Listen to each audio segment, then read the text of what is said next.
It is 6:47 in the morning. The sign on the door still says closed. The coffee is still brewing, and the owner of this shop has already spent money she has not yet made. Rent hit the account 3 days ago. The payroll run for her 2 part-time employees cleared yesterday. The invoice from her supplier is due Friday. And sitting on the shelves behind her is roughly $18,000 worth of inventory she bought on credit. Priced to sell at a margin thin enough that a slow week can wipe out a good one. She has not opened the register yet. She has not served a single customer, and she is already behind. This is not a story about failure. This is how local retail actually works. Hey, it's CJ, the creator of this channel. The same software I used to make this video is being used to create video marketing content for local businesses. If you're a local business and want quality videos with low effort, this is for you.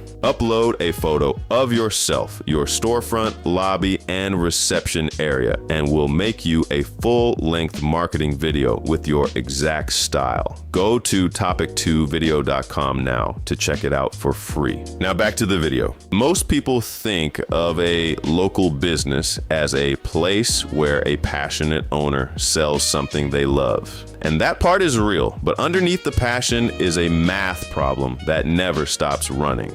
Brick and mortar retail is not a volume game. It is a margin game. Margin is the gap between what you pay for something and what you sell it for. And in a local shop, that gap is small. A typical independent retailer operates on a gross margin, somewhere between 40 and 50%. That sounds healthy until you realize what has to come out of it. Rent, payroll, utilities, insurance, credit card processing fees, which quietly eat 2 to 3% of every transaction. Software subscriptions, shrinkage, that is the industry word for theft and damaged goods, and the cost of the loan you took out to stock the shelves in the first place. After all of that, the average independent retailer clears a net profit margin somewhere between 2 and 6% of revenue on a shop doing $400,000 a year in sales. That is between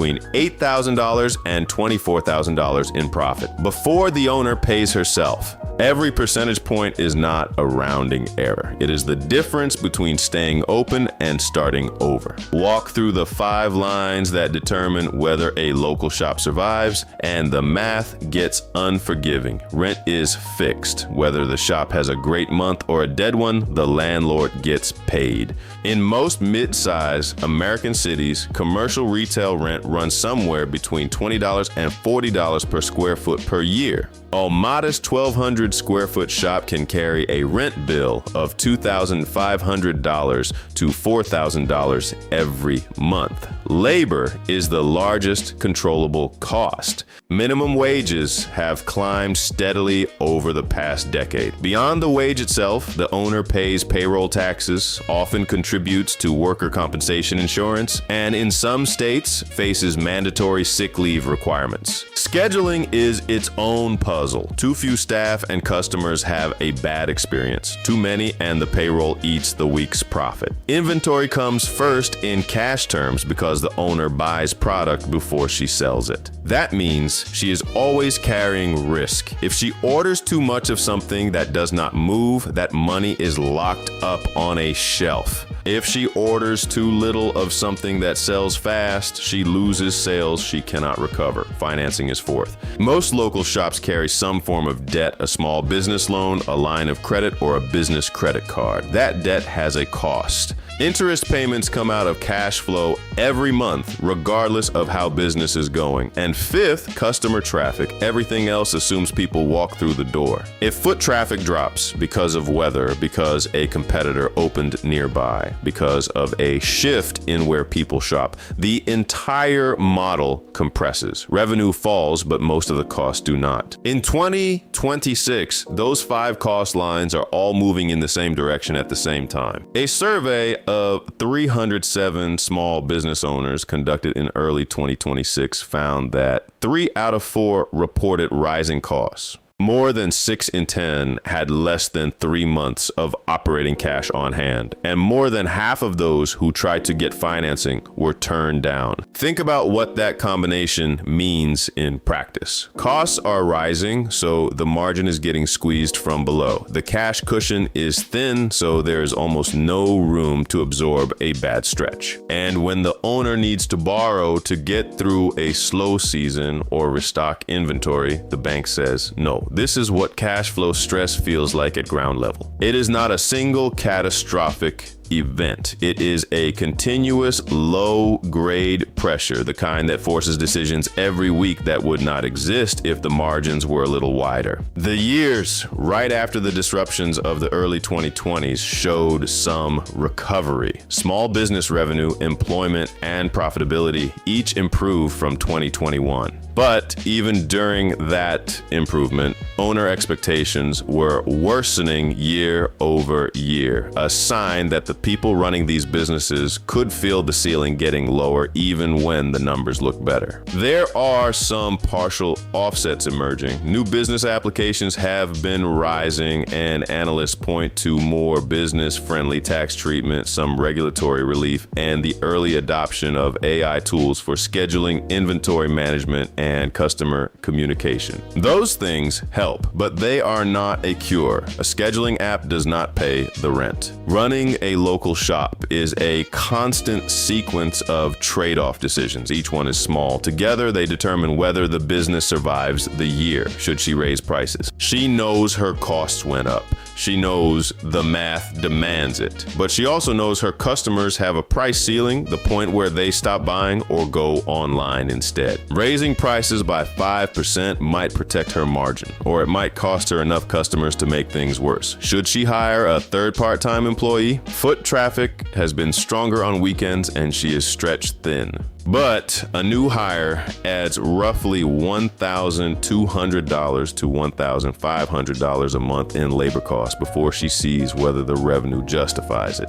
If the summer slows down, that decision becomes a problem she has to unwind. Should she reorder that product that keeps selling? Yes, but her supplier just increased the minimum order quantity. To get the price she needs, she has to buy more than she is comfortable stocking. That ties up cash she might need for something else next month. Should she borrow to cover the gap? Maybe. But the rate on a small business line of credit right now is not cheap, and she already knows her approval odds are not favorable. Putting it on a business card costs her 2 to 3% in interest on top of everything else. None of these decisions have a clean right answer. The owner is not looking for perfection. She is looking for the option that keeps the math alive for another 30 days. The pressures facing local shop owners in 2026 are real and immediate, but they are also part of something much older. The corner hardware store of the 1950s faced different versions of the same problem.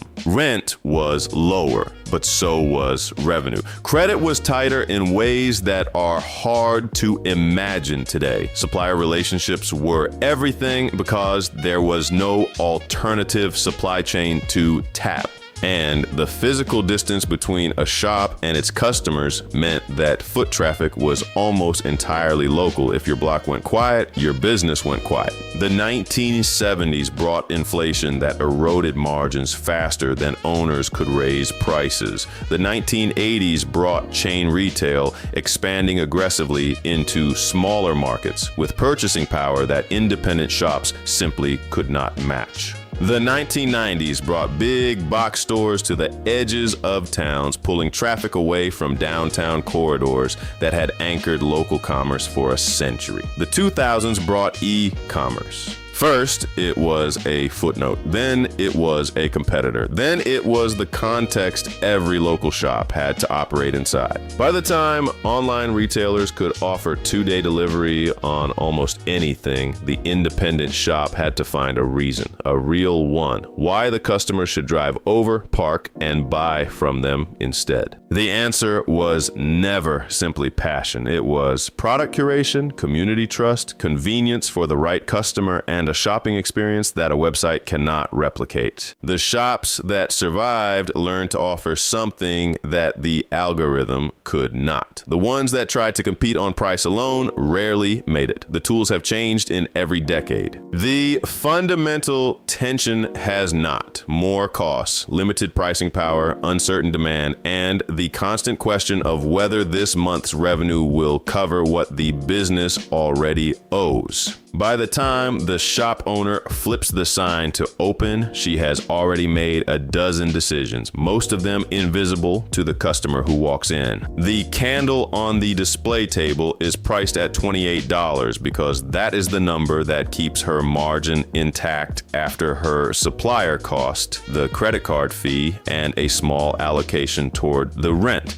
The part-time employee behind the counter is working 19 hours this week instead of 24 because the payroll math required a cut. The back shelf is stocked a little lighter than usual because she chose to hold cash rather than tie it up in inventory she is not sure will move before the end of the month. None of that is visible. What is visible is a well-kept store, a friendly greeting, and a product the customer is glad they found. This is what running a local business actually is. Not just passion, though it takes plenty of that. Not just hustle, though the hours are relentless. It is the disciplined management of a system where every variable is in motion at once, where the margin for error is measured in percentage points, and where a single bad month can require a very hard conversation about what comes next. The shops that make it are not the ones with the best product or the best location or the best Instagram presence,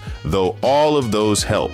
The ones that make it are the ones where the owner understands the math deeply enough to make the right trade-off at the right moment, and to keep making it month after month, year after year in a business environment that does not stop changing. The sign says open, the clock starts again, and somewhere in the back, she is already thinking about next month. Hey, it's CJ before you go. I want to tell you something. Did you know most business owners don't fail because they have a bad product? They fail because they don't get the word out to enough people letting them know about their business. That's exactly why I built topic2video.com. You can input your company's branded materials and the platform will generate a video with your brand identity embedded in. You can then post this video to your Facebook, Instagram, YouTube, website, and more. It takes 2 minutes. Go to topic2video.com to get started. I'll see you in the next one.